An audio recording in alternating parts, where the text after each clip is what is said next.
Good afternoon, sisters, brothers, and various others. This is John Cribati here with a live reaction to the world of Remnant. For those of you who aren't following me from Tumblr, I started doing the RWBY live blogs from Tumblr and recently started adding video reactions like close to the season finale so that they could see a little bits of me. But I'm going to start, doing full videos because I have a channel and I'm not doing anything with it. So I thought, why not? So the videos are going to start at season 3, volume 3. But I never watched the world of Remnant, so this is kind of a test. Yeah, I'm going to keep that in. I don't even know why I'm pointing. You can't see my finger, but I'm pointing at myself in OBS. Okay. Anyway, the live reaction is going to start with volume 3. Well, this is going to start it, but volume 3, if you want to catch up with what I've live blogged so far, you can go here, fingers point together. Here, I'm gonna put the, what the hell? Yeah, I'm gonna put it right in front of my eyeballs. Yeah, how about that? That way you can't tell where I'm looking. I don't know where to look. I look at the camera, but then I look at myself, and this angle is weird.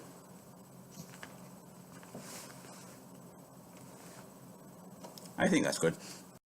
World of Remnant, that's what I'm watching. 3 episodes is Dust, Kingdoms, and then Grimm. I'm halfway convinced, by the way, that Dust is people, because there was this weird man came from Dust thing, and then they're using Dust. I'm like, is Dust people, and they're just messing with us? But that's neither here nor there. Well, it's here because it's a theory that I don't know about yet. Anyway, we're going to start this off. We're going to watch all 3 in one reaction, and I might be pausing and talking and doing all sorts of stuff. Okay, let's go.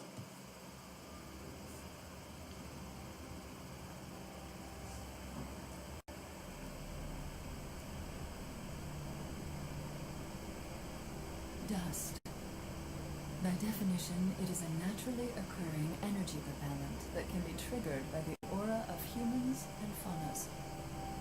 But in reality, it is much, much more.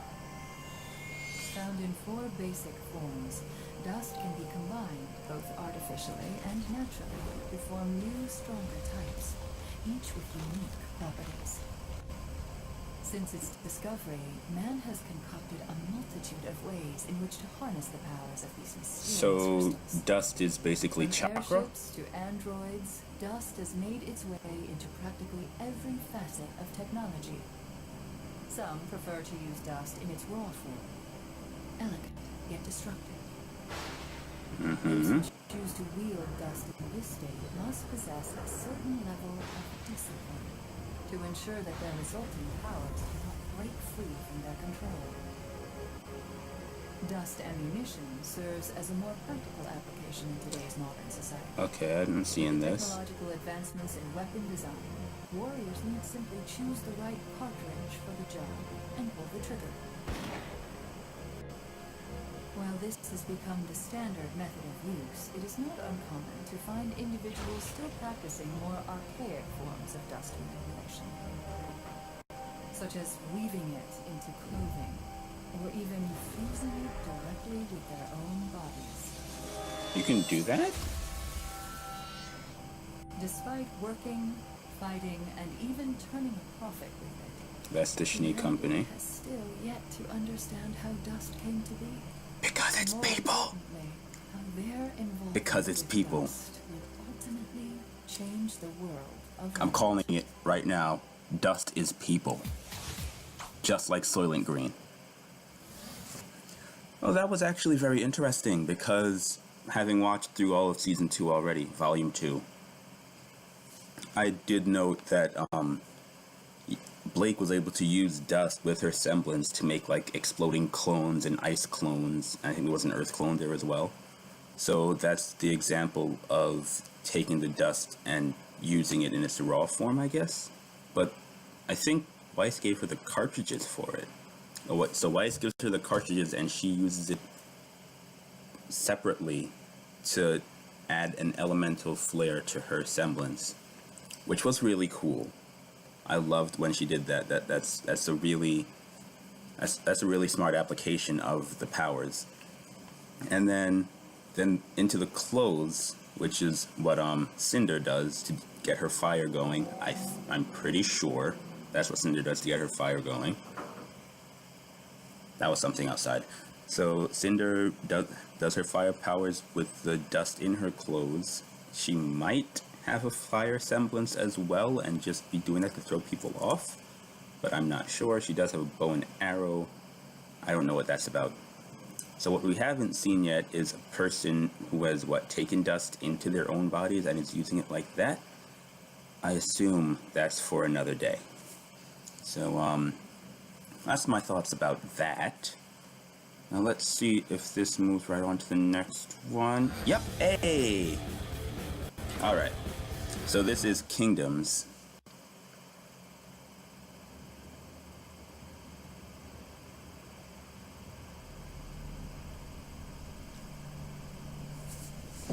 Straight. The world of Remnant is a dangerous place. What happened to the moon? Particularly for man. In the countless years that humanity has roamed the planet, civilizations have grown and fallen. Hold up. Why does this one look like a dragon? Okay. So this is a dragon. This northwestern continent is definitely a dragon. Unless the white part is land and the black is ocean. That black part, this northwestern continent, is most definitely a dragon, right? And this looks like a human in the east. And southeast is a fish. And what? The north one is some kind of bird, definitely. That's an interesting thing to note, is all. Have withstood the test of time. Atlas, Minstrel, Vacuo, Veil. These four kingdoms, with the help of natural barriers and human tenacity, have proven that they have the will to survive.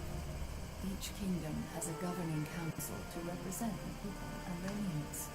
Next comes the military. While most kingdoms only call on its citizens to serve one duty, others find it important to be prepared. There are still those who choose to venture outside the walls of the kingdoms. Roaming nomads and small villages are not uncommon, yet neither is their tendency to disappear overnight. Lastly, the Huntsman Academies. These institutions' sole purpose is to train the next generation of huntsmen. The next generation of defenders that will live and die to protect the lifestyle that they've become so accustomed to. Yes, the world of Remnant is indeed a dangerous place, but the four kingdoms stand as beacons of hope, as safe havens from the darkness that surrounds them. They are the key to mankind's survival, as long as they stand united. Well, that's interesting. It's nice knowing where everything is, of course. There's still the Dragon Island and the Fish Island to worry about. What's up with them? I didn't know. Well, of course I didn't know, but it's interesting that Vacuo and Veil both share a landmass at some point, but at the same time they're so displaced from each other. Well, they had to get there on airships, I guess. Interesting history lesson. I'm usually not a good at history. Not a good. Anyway.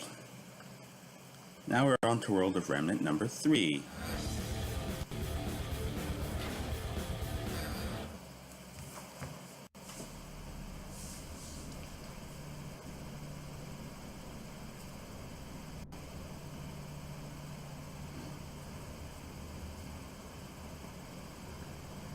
The creatures of Grimm. A ravenous, destructive force that covers the majority of Remnant. Okay. While often referred to simply as Grimm in the common vernacular, these beings serve as the greatest That was cool. foe to mankind. For as long as humanity can recall walking the surface of Remnant, so do they remember this wicked force. Why does that look like the white fang slash out thing? What are you up to? Many ancient cultures believed the creatures of Grimm to be animals possessed by evil spirits, or perhaps the spirits of tortured animals themselves. However, further study, as well as the discovery of newer, more horrific forms of Grimm, does not support this hypothesis. With new creatures discovered every day, scientists actually find themselves with more questions than answers. While very little is known of their origin, some key facts have been observed in the wild. First and foremost, the Grimm exclusively attack humans and their creations. While occasional skirmishes between wildlife and Grimm have occurred, these instances appear to be based on territorial provocations rather than a need for sustenance. So can a wolf just kill a nevermore like that? Grimm are not obligated to feed. They choose to. What is perhaps even more unsettling is the basis of their attraction. The creatures of Grimm are lured towards negative emotion. That's very violent. When villages are capable of defending against a wave of Grimm, their survival is not guaranteed, as widespread panic will only lead to more attacks. Little else is known about the creatures of Grimm. Keeping them in captivity has proven to be an understandably difficult task, as the creatures tend to either die or kill those who imprisoned them in the first place. To further complicate study, the corpse of a Grimm will only remain for a short period of time before completely evaporating. Those who hunt the beasts for sport find this particularly upsetting, but manage to get by with cheap taxidermic recreations and bombastic storytelling. Although the creatures of Grimm appear mindless, more delicate observation has proven contradictory. It has been noted that while younger Grimm tend to be more reckless, older Grimm, who have managed to survive their battles, have the tendency to learn from their experience and will exercise caution in the future. This perverse form of self-preservation allows the creatures to become more effective killers. And in the end, killing is all that matters.